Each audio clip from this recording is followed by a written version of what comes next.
This is Adam Gorney on the Rival Signing Day show, joined by Virginia Tech coach Brent Pry. And Brent, now kind of your feet under you a little bit in Blacksburg, and got a full class in here. What's it been like year one for you? Yeah, obviously ups and downs. I mean, we didn't get the win total that we hoped for, but was really encouraged by a lot of things in our football team. Things that are awful hard to achieve from a cultural standpoint, a habit standpoint. We made a lot of headway in that direction. And I think, you take care of those things, the wins will come. That's part of it. So, and this class we signed today, they recognize that. Yeah. It's the right types of families and young men that understand what building the right culture, turning a program around, the ingredients that are going to be important. Local recruiting is always important. Everybody talks about inside out recruiting and those kinds of things, but you really targeted Virginia hard, even, local kids up in Tennessee. How important was that for you to really start to establish those roots and get those wins? Yeah, that's really the foundation of our recruiting philosophy. I mean, I just think that's right for Virginia Tech. Yeah. What works for us and what I believe is right for us doesn't necessarily apply down the road in Charlottesville. Yeah. Or in Chapel Hill. I mean, it's right for us. It's right for Virginia Tech. And it's not anything that I came up with, right? This is Frank Beamer's plan. Right. This is how he did it, and how Bud and Bustle and Steinspring and all those guys. So, it was easy for me to see that this is what we needed to do, and obviously good football in the state of Virginia, good football in our footprint. And the nice thing is, a lot of those coaches and parents, they understand what Virginia Tech has been, and they got a lot of optimism about what it can be. Yeah. Talk to me about that philosophy, and maybe being self-aware enough to say, I'm not going to come in here and change every single thing and do that, but I'm going to put my touches on it. But the way Frank Beamer ran this program, the way Bud Foster ran defense, there are things here that definitely worked and can continue to work in that sense. Yeah, I mean, there's pieces to Virginia Tech that I think should always be here. Yeah. Great defense and blue collar mentality, and a genuineness, a community approach. That's what this place wants. That's what it thrives under, and that's what Coach did here. So why wouldn't I maximize some of those things? I cut my teeth here. That's a lot of who I am. So this isn't a charade or something that we have to work at. I made a point of hiring people that would identify with Tech, and that these things would come easy to, and that they were important to them as well. The relationships, the community, the family, recruiting our footprint. I mean, guys that had ties to South Carolina, North Carolina, Virginia, Tennessee. I mean, everywhere we want to be. That 6-hour radius. Yeah. Yeah. You had a December to remember. Epic run there. And let's just review it for the fans. Flipped Antonio Cotman. He visited last weekend. Very talented defensive back. Flipped a quarterback from Nebraska, William Watson. Aiden Green from Cincinnati. Jeremiah Coney, very talented running back. Zeke Wimbush signs. How big was December for you to really put the final touches of this class together, and not just pieces that you had to fill in? These are really talented guys that can contribute.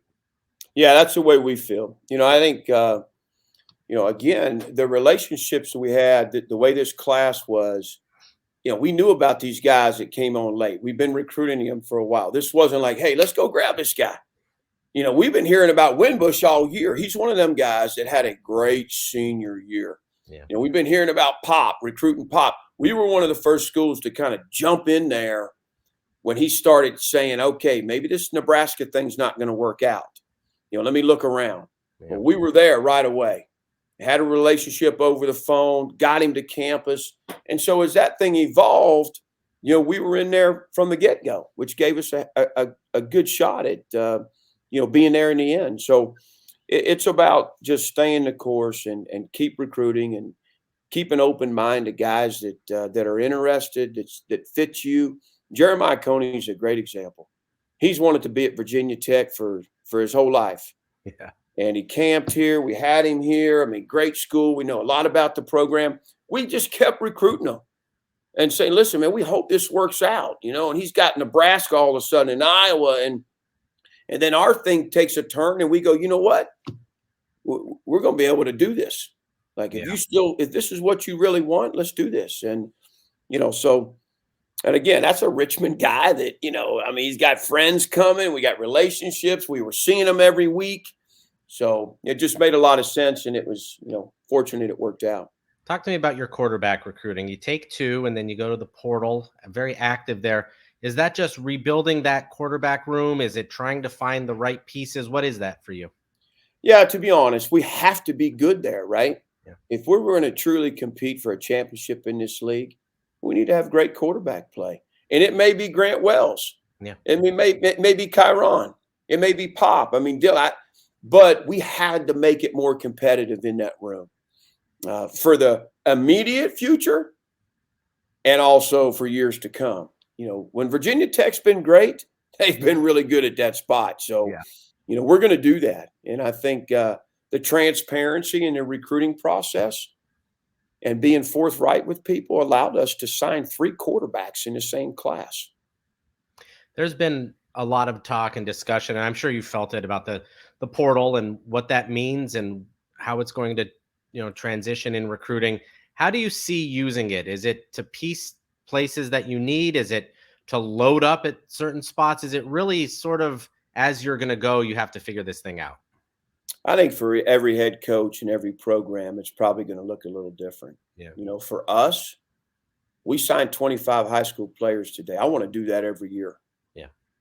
You sign the right ones that want to be here for the right reasons, you should have fewer of those portal conversations. We're still about developing guys that want to come to Tech for the right reasons. And then you go to the portal for your needs. Yeah. Where someone didn't pan out, you're not playing well enough. There's an injury, there's a situation where a guy transferred. And that's how we'll do this. We signed 5 guys out of the portal this year.